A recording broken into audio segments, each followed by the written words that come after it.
स्वागत है आपका मेरे यूट्यूब चैनल बायोलॉजी में। आज हम पढ़ेंगे कोशिकांग के बारे में कि सेल ऑर्गेनेल्स यानी कोशिकांग क्या होते हैं। तो अगर आप कोशिका की संरचना देखेंगे तो कोशिका में कुछ विशिष्ट घटक होते हैं जिनको कोशिकांग कहते हैं। और ये कोशिकांग जो होते हैं इनके अलग अलग कार्य होते हैं, यानी प्रत्येक कोशिकांग अलग अलग कार्यों के लिए उत्तरदायी होता है। कोशिका में जो कोशिकांग पाए जाते हैं उनका अपना एक अलग अलग कार्य होता है। ये देखिए कोशिका का चित्र है। कोशिका का सबसे जो बाहरी वाला भाग होगा उसे हम प्लाज्मा झिल्ली कहेंगे। जो मध्य वाला भाग होता है उसको केंद्रक कहा जाता है। प्लाज्मा झिल्ली और केंद्रक के मध्य में एक तरल पदार्थ भरा होता है जिसको कोशिका द्रव्य कहा जाता है।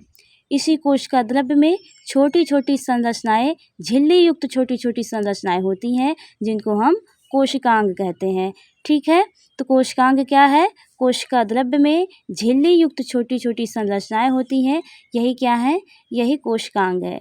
तो सबसे पहले हम जिस कोशिकांग को पढ़ेंगे वो है अंतर्द्रवी जालिका यानी एंडोप्लाज्मिक रेटिकुलम को हम पढ़ेंगे। सबसे पहले हम जानेंगे कि अंतर्द्रवी जालिका यानी एंडोप्लाज्मिक रेटिकुलम होता क्या है। तो यह एक नलिका तथा सीट का एक बहुत बड़ा तंत्र होता है। आप संरचना देख सकते हैं एंडोप्लाज्मिक रेटिकुलम की, ये एक नलिका की तरह दिखाई दे रही है। तो यह नलिका तथा सीट का एक बहुत बड़ा तंत्र है। यह गोल या आयताकार थैलों यानी पुटिकाओं की तरह दिखाई देते हैं। अगर बात करें हम एंडोप्लाज्मिक रेटिकुलम की तो यह दो प्रकार का होता है। एक होती है चिकनी अंतर्द्रवी जालिका और दूसरी होती है खुरदुरी अंतर्द्रवी जालिका। इसको हम बोलेंगे स्मूथ एंडोप्लाज्मिक रेटिकुलम और इसको हम बोलेंगे रफ एंडोप्लाज्मिक रेटिकुलम। ठीक है, चिकनी इसको हम क्यों बोलते हैं? चिकनी अंतर्द्रवी जालिका इसको हम क्यों बोलते हैं? क्योंकि इस पे जो राइबोसोम के कण होते हैं वो अनुपस्थित होते हैं। और इसको हम खुरदरी अंतर्द्रवी जालिका क्यों बोलते हैं? क्यों इसका नाम खुरदरी अंतर्द्रवी जालिका पड़ा है? तो इस पर ये जो अंतर्द्रवी जालिका होती है इस पर राइबोसोम के कण उपस्थित होते हैं, इसलिए इसको हम खुरदरी अंतर्द्रवी जालिका बोलते हैं।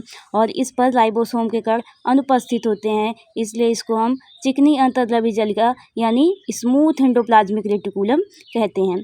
अगर बात करें हम स्मूथ एंडोप्लाज्मिक रेटिकुलम यानी चिकनी अंतर्द्रवी जालिका की तो इसका काम होता है लिपिड का संश्लेषण करना। और अगर बात करें हम खुरदुरी अंतर्द्रवी जालिका की तो इसका काम होता है प्रोटीन का संश्लेषण करना, क्योंकि इसके ऊपर राइबोसोम के कण पाए जाते हैं।